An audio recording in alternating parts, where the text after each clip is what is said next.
Well, welcome to Noel's World of Whiskey, and kind of excited here because tonight we are going to get into a 42-year-old Canadian Club whiskey. And this was one of my dad's favorites, and that's why I bought it. I was never a fan of Canadian Club. When I did drink rye when I was younger, I probably drank more Wisers, more Gibsons. We didn't have a lot of variety like we have today of rye whiskeys. Some of the whiskeys there we had were brutal, 5-star.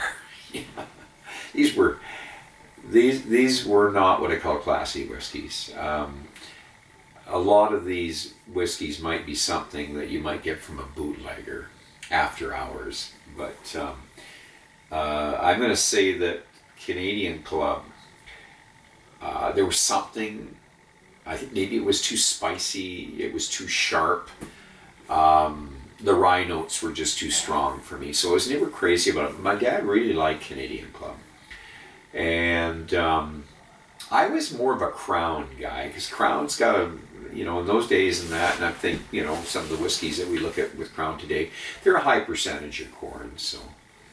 But anyways, back to Canadian Club. This was more, I purchased it as more of a tribute to my father and my mother that just passed away last year. And she was just short of 100 years of age. My dad died a lot younger. He was a Battle of Britain pilot. He was over there early in the war. One of those guys that has pilot's license. So he was a pretty valuable guy because, he was just a kid, but at the same time he had a pilot's license. So these kids were literally teaching other kids how to fly. And at that time, of course, the planes were not in the best of shape. They didn't have enough planes. They were kind of losing the war at that stage. And it was a real challenge for any young fella going over there to be able to deal with the trauma, the stress, especially a night fighter, but he did bring back, and he came back. I think that was the good thing. He did come back, and he brought back the culture of Great Britain and Scotland, and that his interest in Scotch. And of course, he never ever lost his interest in Canadian Club. So we were young, we used to sneak into his blended scotches, and I remember he always had Canadian Club, So when I saw this come up, the Chronicles series, and I saw it was within, it's a lot of money, but I saw, $286, and I think it went on sale for $268, if I remember rightly. So I bit the bullet. I said, I'm going to open up a bottle of this with my brother, and we're going to toast my dad and my mom. And so it sat around for about a year there, and my brother came down to visit, and we were at my daughter's place, and we ended up opening this up. I've got some pictures I'm going to show you.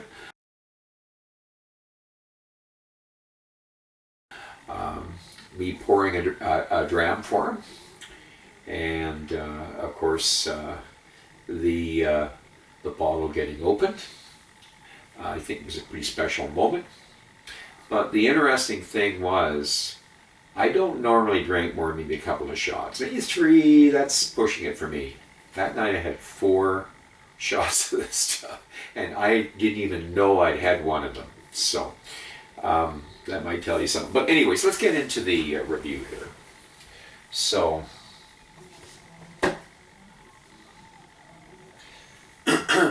we'll show you the bottle.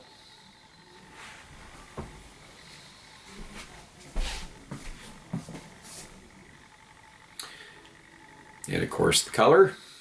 And you can tell that by the light color, there's no coloring added. And my understanding is this is non-chill filtered.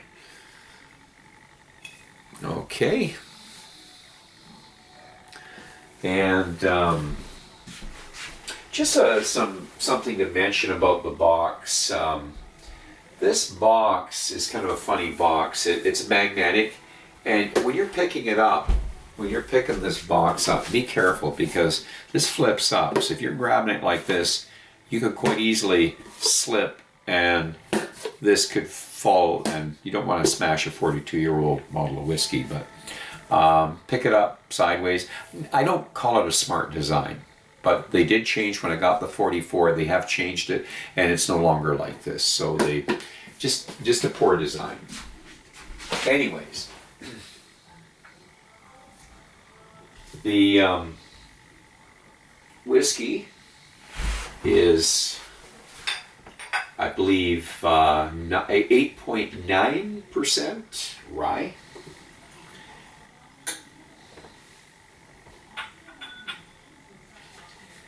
Now,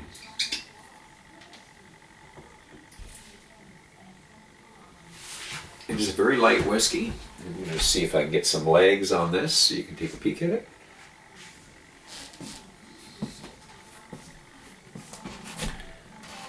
So maybe a little too close there. You can see it's a lighter color. There's been no coloring added. Definitely Canadian oak and bourbon casks. They call this the Dockman, and it's a tribute to the guys working on the docks during Prohibition. And Canadian Club was the biggest selling whiskey out of Canada, and during the Prohibition, it made Hiram Walker a large amount of money. There was all sorts of stories that Hiram Walker had a pipeline under the river to Detroit from Walkerville, where this was distilled. I think it still is today. And my understanding was that the whiskey back in those days, Hiram Walker always was concerned about the casks and the quality. So Canadian whiskey was actually considered a very good whiskey, even back in the Prohibition times. Another little note that Hiram Walker eventually was bought up by Pernod Ricard, but the Canadian Club brand is owned by Suntory. So interesting that it is still distilled in Walkerville, of course named after Hiram Walker. He created that community. Anyways, to the nose.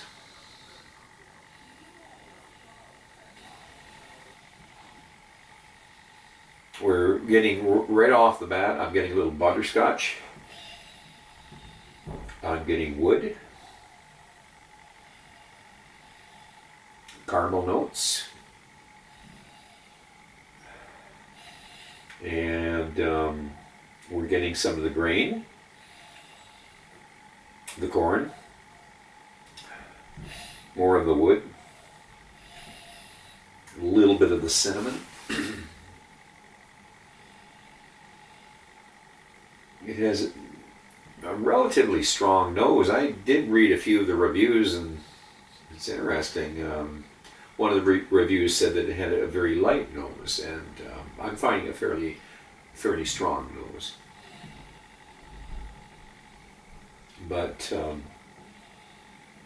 we are getting a good mix of, I'm going to say, cereal notes, and we are getting back to the maybe the toffee, almost like a butterscotch toffee,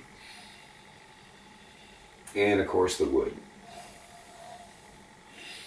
Okay, let's try the palate.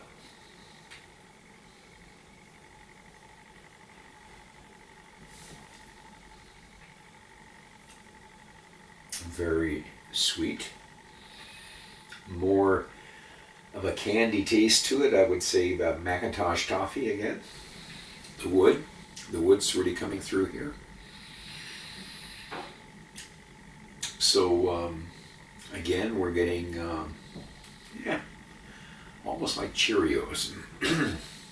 Again, that would be the cereal notes. The spice, is definitely there. I'm going to say the cinnamon is going maybe the direction of nutmeg, maybe even to pepper. A bit of chocolate. Somewhere, medium dark chocolate. And we've got a slight bit of ginger. We're going to go for the finish. The finish.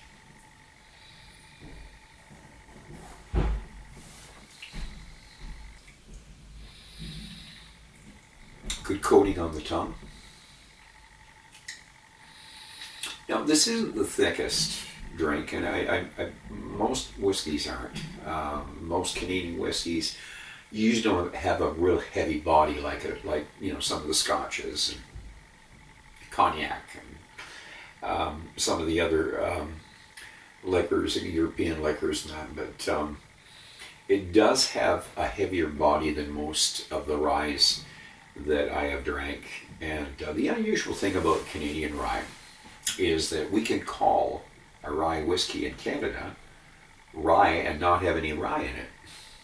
It's Canadian law. And it's just because when you think of, in Canada, when you think of rye whiskey, you think of Canadian whiskey.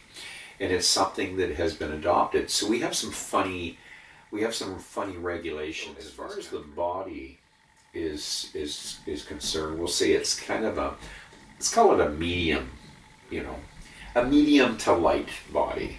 And as far as the color, light color. As far as the finish, I'm going to say a short, medium finish on it.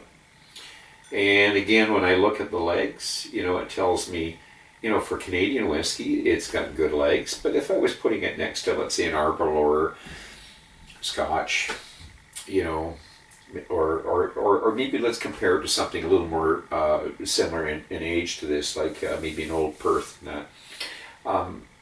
It's not going to have as heavy a body or thick a body as let's say an Arbor or an Old Perth. So that's something you learn about Canadian whiskey. So, anyways, I'm going to add a little water, and let's see what a little water does.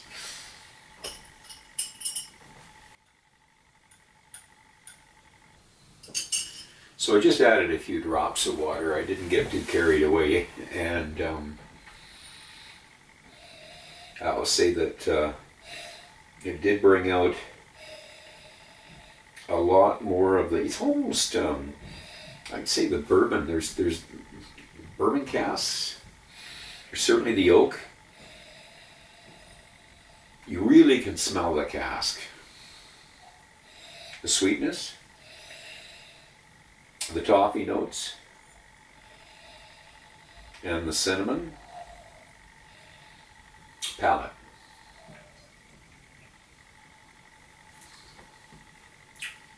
Much sweeter, much dominating toffee notes. The cinnamon's still there. A little bit of the spice is still there.